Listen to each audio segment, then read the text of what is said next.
নমস্কার, আমি সরোজ কুমার পণ্ডিত। আপনাকে সত্য ধর্মে স্বাগত। আজকে যে টপিকটা নিয়ে নিয়েছি, দেখেছেন নিশ্চয়ই থাম্বনেলে, খুব সুন্দর টপিক। সেটা হচ্ছে ভগবানের কাছে এইভাবে চাইলে বা কিভাবে চাইলে আমাদের সব ইচ্ছা তিনি পূরণ করে দেন, এবং কেমনভাবে চাইলে কি কি নিয়ম আছে, সেই নিয়মগুলো আজকে একটা একটা করে খোলাসা করব, যেটা হয়তো আজ পর্যন্ত আপনাদেরকে কেউ ডাইরেক্টলি খুলে বলেননি, পরিষ্কার করে মানুষের কাছে বলেননি। আমি যেটুকুনি জানতে পেরেছি সেটাই আপনাদের সাথে আলোচনা করে ভাগ করে নেব।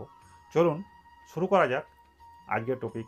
কিভাবে চাইলে বা কি চাইলে ভগবান আমাদেরকে সম্পূর্ণরূপে আমাদের মনের ইচ্ছা পূর্ণ করেন, সেই বিষয়ে আজকে ভিডিওটা বলবো। ভিডিও যদি ভালো লেগে থাকে তো অবশ্যই একটা লাইক দেবেন, এবং ভগবান নামে অবশ্যই একটা কমেন্ট দেবেন। আপনি যে ভগবানকে বিশ্বাস করেন তার নামটা অবশ্যই লিখবেন। অবশ্যই যদি আপনি ভগবানের বিশ্বাস না হন তাহলে অবশ্যই লিখেন না। যদি কোনো ভগবানের বিশ্বাসী আপনার থাকে তাহলে তার নামটা অবশ্যই লিখবেন। চলুন শুরু করা যাক। দেখুন, আমরা কি বলি না, হে ঠাকুর আমার ছেলেটা যেন পরীক্ষায় পাস করে যায়, হে ঠাকুর এইবারে যেন ধানটা আমার খুব ভালো হয়, মাঠে কোনো ক্ষতি করো না। আচ্ছা হে ঠাকুর, আমার মেয়েরা যদি ভালো বিয়ে হয়ে যায় ভালো জায়গায় না, তাহলে তোমার নামে না আমি একটা পাঠা দেবো, নইলে সোনার টিক দেবো। এরকম করে বিভিন্ন ধরনের আমাদের চাওয়া পাওয়া আছে, তাই না? চাই তো, ভগবানের কাছে তো আমরা চাই, এইগুলোই তো চাই, আর তো কিছু চাই না। অর্থাৎ আমাদের এই যে পারিপার্শ্বিক জীবনে, এই যে বাস্তবতাতে আমাদের জীবন, বাস্তব যে জীবন, সেখানে আমাদের নিম্নটুকু, অর্থাৎ নিম্নমানেরও যদি কিছু চাহিদা থাকে তাহলে ভগবানের কাছে আমরা চেয়ে নিই। আবার অনেক ক্ষেত্রে দেখা যায় অনেকের ক্ষেত্রে তা পূরণও হয়ে যায়, আবার কিছু ক্ষেত্রে পূর্ণ হয় না। যখন পূর্ণ হয় না তখন ভগবানকে আমরা দোষারোপ দিই, যে এত করে ডাকলাম, তুমি আমার মেয়েটাকে কোথায় বিয়ে দিয়ে দিলে, জেনে শুনে তোমাকে তো বলেছিলাম, তুমি এমন জায়গায় বিয়ে দিয়ে দিলে যার কপালে খুব কষ্ট দুর্গতি হচ্ছে। ছেলেটাকে তুমি পাস করাতে পারতে না? তোমার হাতেই তো সব, তুমি তো জানো, তুমি তো বলেছো যে আমিই সব, তাহলে তোমার হাতেই তো সব, তুমি কেন করে দিলে না? আমি তো ভক্তি করে তোমাকে ডেকেছি। ভগবান কিন্তু দেননি। আবার দেখা গেছে কারো কারো ক্ষেত্রে কোনো একটা স্বপ্ন পূরণও হয়ে গেছে, তাই না? তাহলে এর রহস্যটা কি? কিভাবে ডাকলে আমাদের সব স্বপ্ন পূর্ণ হয়ে যাবে? বা কি চাওয়া উচিত? সবথেকে বড় জিনিস, ভগবানের কাছে আমাদের কি চাওয়া উচিত? আমরা যেগুলো চাই সেগুলা কি সব সত্য চাই? সেগুলো কি আমাদের খুব প্রয়োজন? দেখুন না, যদি হঠাৎ করে আমি চাই যে আমার একটা এই সময় ঠাকুর আমাকে ৪ চাকার একটা গাড়ি দিয়ে দাও, আমার ঠান্ডাতে যেতে আসতে খুব কষ্ট হচ্ছে, গাড়ির ভেতরে যাবো, আর কিছু চাইবো না। যে শীতটা পেরিয়ে যাবে, গাড়ির এই যে নতুন গাড়ির একটা শখ পূর্ণ হয়ে যাবে, তখন কি বলবেন? না ঠাকুর, ওটা তো ঠিকই ছিল, এবার যদি আরেকটু ভালো কিছু দিতেন তাহলে আরও ভালো হতো, কারণ আপনি তো সব জানেন আমার ব্যাপারটা। তাহলে চাওয়া পাওয়ার আপনার শেষ নেই। তাহলে কি এমন চাইবো যাতে করে ভগবান আমাদের স্বপ্নটা পূর্ণ করবেন? আজকে চলুন সেটাই আমরা বলি। তাহলে আমরা কী কী চাই সেটা আপনাদেরকে বোঝালাম। এবার সেটা ঠিক চাই না ভুল চাই, এবার সেটা আমি বলবো। ভগবান শ্রীকৃষ্ণ গীতায় কী বলে গেলেন? যে তোমার কর্মটা করে যাও, তোমরা সব কর্ম করে যাও, কারণ কর্মে তোমাদের অধিকার, ফলে আশা করো না, ফলটা আমার জন্য ছেড়ে দাও। কেন বললেন? আজ আজ থেকে আনুমানিক ৩,৫০০ বছর আগে এই কথাটা তিনি বলে গেলেন। কত বড় সায়েন্স এর মধ্যে ঢুকে আছে আজকে সেটা আপনাকে বলবো। যে তিনি বলে গেলেন তখনই যে তোমরা কর্মটা করে যাও, ফলের আশা করো না। ভগবান আনন্দমূর্তিজি সেটাকে খুব সুন্দরভাবে সায়েন্সটাকে মিলিয়ে বললেন যে নিউটনের থার্ড ল তো আমরা পড়েছি, অর্থাৎ প্রতিটা ক্রিয়ার সমান এবং বিপরীত প্রতিক্রিয়া থাকে। যদি স্থান কাল পাত্র এক থাকে তাহলে দেন দেয়ার পাবো, আর যদি সেগুলো চেঞ্জ হয় তাহলে সময়ের সাথে সাথে পাবো। বোঝা গেল? ভগবান কি বললেন? কর্মটা করে যাও, অর্থাৎ ক্রিয়াটা করো, কাজটা করো। তো যখন আপনি ক্রিয়া করছেন তাহলে প্রতিটা ক্রিয়া কি হয়? বিপরীত প্রতিক্রিয়া হয়। কখন হয়? যদি স্থান কালপাত্র এক থাকে। কিন্তু যেহেতু স্থান কালপাত্র সবসময় এক থাকে না, ফলে পরিবর্তনের পরে পরেই আমরা কিন্তু পাবো। তাহলে আমরা যে কাজটা করছি সেই কাজের ফল অলরেডি বুক করে দিলাম আমি, সে ভালোই হোক চাই খারাপ হোক। এখানে ভগবানের কোনো রোল নেই। ভগবানের রোল কোনটা? তিনি খালি দেখছেন, সাক্ষী স্বরূপ।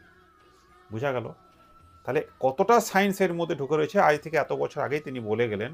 আজকে আমরা সেটাকে ক্লিয়ার করছি যে এর মধ্যে কত সায়েন্সে, কোনো বাক্যটাই, কোনো চিন্তনটাই বিনা সায়েন্সে এমনি কিছু বলে দিয়ে তিনি যাননি। আমরা সেটাকে হয়তো ভালোভাবে ডিসকাস করতে পারছি না, বা যেটুকুনি করা হয় সেটা ভুল বলে দেওয়া হয়। বলে দিলেন ভগবান বলেছে তুমি কর্ম করো, ফলটা আমি দেবো, এমন কিন্তু নেই। ভগবান কাউকে ফল দেনও না, লেনও না, একটা জায়গা ছাড়া, যেটা আগের ভিডিওতে আমি বলেছি। ভগবানের কোনো দোষ নেই, ভগবান শুধু সাক্ষী সত্তা। আপনি কি করছেন না করছেন তার উপর ডিপেন্ড করছে আপনি কি পাবেন আর কি পাবেন না। বোঝাতে পারলাম এইটুকুনি।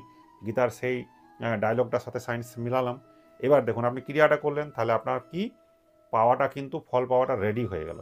সেটা এখনই পাবেন, চাই পরবর্তীকালে পাবেন, পাবেন কিন্তু শিওর। যত দেরিতে পাবেন তত সেটা ভালো হবে, যত তাড়াতাড়ি পাবেন সেটা তখনই ইনস্ট্যান্ট। যদি আগুনে হঠাৎ করে আপনি হাত ভরে দেন, সঙ্গে সঙ্গে কিন্তু হাতটা পুড়ে যাবে, কারণ খুব একটা সময়, খুব একটা বায়ু পরিবর্তন হচ্ছে না। আর যদি দূর থেকে আঁচটা নেন, অনেক দিন হয়তো সময় লাগবে এই হাতটা জ্বালাতে বা গরম হতে, তাই না? কারণ এর ডিস্টেন্সটা অনেক বেশি। তো ঠিক তাই, অর্থাৎ আমরা যেগুলো চাইছি সেগুলো যে ভগবান পূরণ করবেনই এমন নয়। আমরা কিন্তু আমাদের চাওয়া পাওয়া যেগুলো আমরা করে রেখেছি সেই ফল রূপে যেগুলো থাকবে সেইগুলোই পাবো। ভুলবশত যদি সেগুলোর মধ্যে চেয়ে বসে হয়তো পেয়ে যেতে পারি, আদারওয়াইজ ভগবান কিন্তু আমাদেরকে সেটা দেবেন না। কারণ ভগবান কাউকে দেয়ও না, নেয়ও না। যদি দেয় নেওয়া দেওয়া করতেন তাহলে তিনি কিন্তু ঈশ্বর থাকতেন না। তিনি তো কাউকে ভালো কাউকে খারাপ করে দিতে পারতেন, তাহলে সেটা কিন্তু তিনি করেন না। এবার প্রশ্ন হচ্ছে যে তাহলে আমরা যেটা পাই, ধরুন এই মুহূর্তে আপনি চাইলেন, হে ভগবান আমার এখন মেয়ের বিয়ে, এই সময় আমাকে 3 লাখ টাকা মিনিমাম তুমি দিয়ে দাও। তুমি তো ভগবান, তুমি তো জানো আমার কত কষ্ট। তো ভগবান কখন আপনাকে 3 লাখ টাকা দিয়ে দিতে পারে, পূর্ণ হতে পারে? যদি দেখা যায় ওই বিয়ের 1 তারিখের আগেই আপনার 4 লাখ টাকা পাওয়ার কথা ছিল, পেতেনি আপনি, সে আপনি ডাকুন চা না ডাকুন, চান বা না চান, আপনি কিন্তু পাবেনই। ওটা 100%, কেউ কাটতে পারবে না, ওটা বিধি লেখন। কারণ আপনি ওটা করে এসেছেন, ওই ওই পুণ্যটা আপনাকে পেতেই হবে বা খারাপ ফলটা পেতেই হবে।